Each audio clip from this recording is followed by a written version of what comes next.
What if one day, without warning, everything you loved was taken from you? Your children gone, your home destroyed, your wealth stolen or burned to ashes, your health shattered. What if the very people who were meant to comfort you told you it was your fault? And what if God himself was silent? Would you still trust God? There once lived a man named Job in the land of Uz. He was blameless and upright, a man who feared God and stayed away from evil. Job was wealthy and respected, with 7 sons, 3 daughters, and many servants. He owned thousands of animals, 7,000 sheep, 3,000 camels, 500 oxen, and 500 donkeys. He was considered the greatest man among all the people of the East. One day, the angels came to present themselves before God, and Satan also came with them. "Where have you come from?" asked the Lord. Satan answered, "From roaming throughout the earth, going back and forth on it." God continued, "Have you considered my servant Job? There is no one like him, blameless and upright, fearing God and shunning evil." Satan replied, "Does Job fear God for nothing? You've put a hedge around him and blessed him. But stretch out your hand and strike everything he has, and he will surely curse you to your face." God said, "Very well, everything he has is in your power, but do not lay a finger on the man himself." One ordinary day, Job was at home when messengers began to arrive, one after another, each bearing more horrifying news than the last. The first messenger came running, breathless and terrified. He said, "The oxen were plowing and the donkeys were grazing nearby when Sabeans attacked and made off with them. They put the servants to the sword, and I am the only one who has escaped to tell you." Before the first servant even finished speaking, a second burst through the door with even more shocking news. "The fire of God fell from the heavens and burned up the sheep and the servants, and I am the only one who has escaped to tell you." Again, as the second messenger finished, a third ran in with more grim news. "The Chaldeans formed 3 raiding parties, swept down on your camels, and made off with them. They put the servants to the sword, and I am the only one who has escaped to tell you." While the third messenger was still speaking, a fourth rushed in with grief and horror. He said, "Your sons and daughters were feasting and drinking wine at the home of their oldest brother, when suddenly a mighty wind came from across the desert. It struck the 4 corners of the house, and it collapsed on them, and they are dead. I am the only one who has escaped to tell you."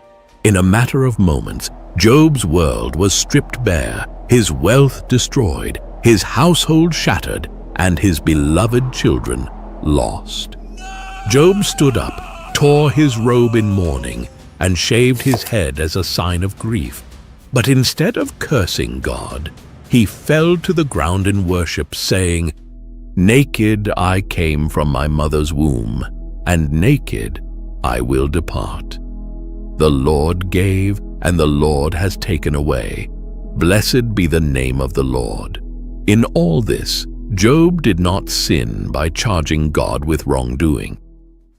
Sometime after, again, Satan appeared before God.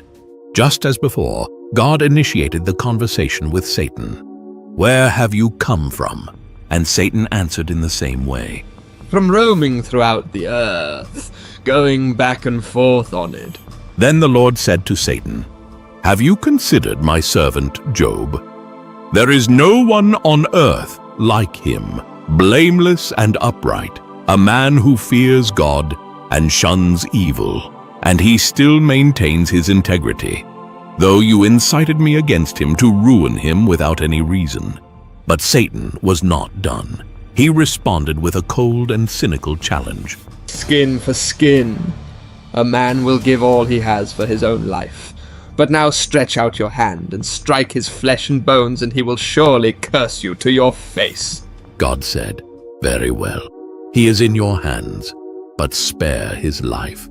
And so Satan went out from the presence of the Lord. By the way, if you find any of these videos interesting or enjoyable, please consider subscribing. These take a long time to make, and it really helps out. Satan struck Job with a torment unlike any he had ever known. Painful boils, inflamed sores that broke out across his entire body, from the top of his head to the soles of his feet. Every inch of Job's flesh screamed in agony. His skin blistered and cracked. Pus oozed from open wounds. He could hardly move without pain. Stripped of his children, his wealth, and now his health, Job was unrecognizable. He wandered to the edge of the city, to the place where ashes were dumped. There he sat, alone and humiliated. He took a broken piece of pottery and with trembling hands scraped at his sores, trying to find some relief. His wife, the only one left, looked at him with eyes hollowed by grief and said, "Are you still holding on to your integrity? Curse God and die!" But Job turned to her, not in anger, but with sorrow and steady faith. "You speak as one of the foolish women speaks," he said. "Shall we accept good from God and not also accept trouble?" And in all this, Job did not sin with his lips. When his 3 friends, Eliphaz the Temanite, Bildad the Shuhite, and Zophar the Naamathite, heard of the great calamity that had befallen him, they left their homes and came with a single purpose, to mourn with him and to comfort him. They had known Job as a man of strength and wisdom, respected, blessed, and noble. But when they approached and saw him from a distance, they were shaken. They did not recognize the man sitting in ashes, covered in sores, scraping himself with pottery. They raised their voices and wept aloud. Each tore his robe and sprinkled dust on his head toward heaven. It was a gesture of deep sorrow and mourning, a sign that they entered into Job's grief. And then they did something remarkable. They sat with him on the ground for 7 days and 7 nights. No one said a word to him, just silent, for they saw that his grief was very great. Then Job opened his mouth, and he cursed the day of his birth. "Let the day perish on which I was born, and the night that said, 'A man is conceived.'" To Job, even the moment he came into existence felt like a mistake, a door that should never have opened. He imagined a world where he was never born, where sorrow never had the chance to find him. Why did I not perish at birth or die as I came from the womb? If only, he said, he had died at birth, then he would be at peace. He just wanted it all to stop. Job's friends had heard enough. Now, seeing Job's despair, they could no longer stay quiet. Surely, they thought, such suffering could only mean one thing. Eliphaz started. "Job, will you be angry if I speak the truth? No innocent man ever suffered like this. God punishes the wicked. Maybe you did something wrong." Job, defiant, said, "What truth? You twist my pain into proof. I know my heart. God knows it too, even if he crushes me for no reason." Bildad spoke. "How long will you say such things? Your children, maybe they sinned. God is fair. If you were truly good, he would help you." Job shouting, "You blame the dead? You mock me! If God would answer, I'd plead my case, but he hides while I rot." Zophar continued. "Stop lying to yourself. Such pride! God sees your wickedness. Beg for mercy before it's too late." And so the debate began. Job clinging to his innocence and accusing God of being unfair. His friends certain of his sin. Now they acted like judges. But somewhere beyond the storm clouds, God was listening. Then, after all the silence, after Job's cries, after the long speeches from his friends, the Almighty himself spoke, and from the storm the Lord answered Job. "Who is this that speaks without knowledge? Get ready like a man. I will ask you questions and you will answer me. God's voice thundered with strength, but every word was filled with purpose. Where were you when I laid the foundation of the earth? Tell me if you know. Who marked off its size? Who stretched the measuring line across it? Have you ever commanded the morning to appear? Can you guide the stars in their path across the sky? Do you send the lightning? Do you give the horse its strength? Can you hunt the prey for the lion, or provide food for the ravens?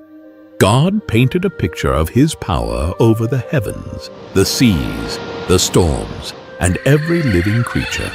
From the wild ox to the eagle, from the mountains to the deep oceans, from the untamed behemoth to the terrifying leviathan. Creatures no man could master. God continued, can you pull in Leviathan with a hook? Can you put a rope through his nose? Who then is able to stand against me? After God finished speaking, Job was quiet. He felt very small and humbled. Then he said, I am nothing. What can I say to you? I put my hand over my mouth. I spoke once, but I said no more. Job realized that he had tried to understand God's plan, but God's wisdom is far greater than his own. Then Job spoke again, with new respect and trust. I know that you can do all things.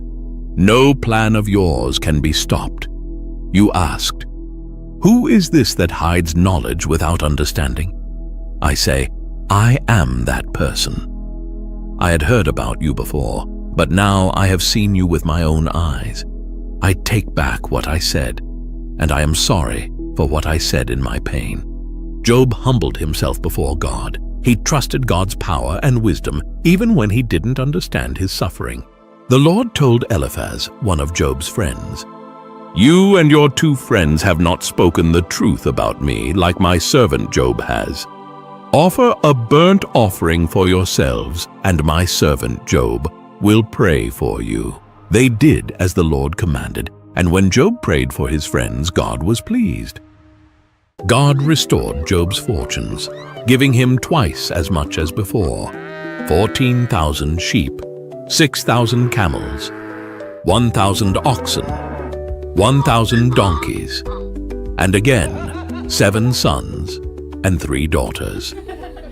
Job lived another 140 years, seeing his children and grandchildren to the 4th generation. At the end, Job died an old man, full of years.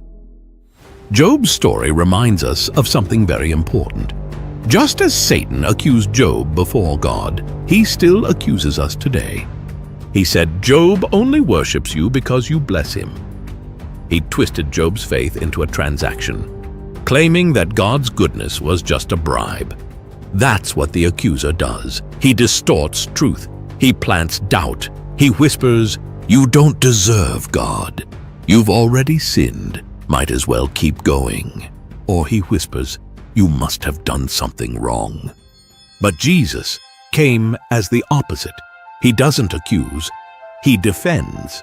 The Bible says, if anyone sins, we have an advocate before the Father, Jesus Christ, the righteous one.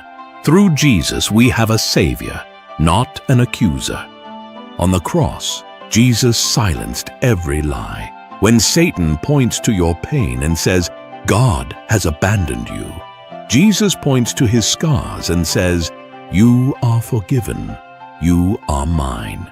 Being faithful to God doesn't mean life will always be easy. We will face pain, troubles, and moments we don't understand. God's ways are higher than ours. His wisdom is deeper than we can see. And sometimes we won't know why things happen the way they do. And that's okay.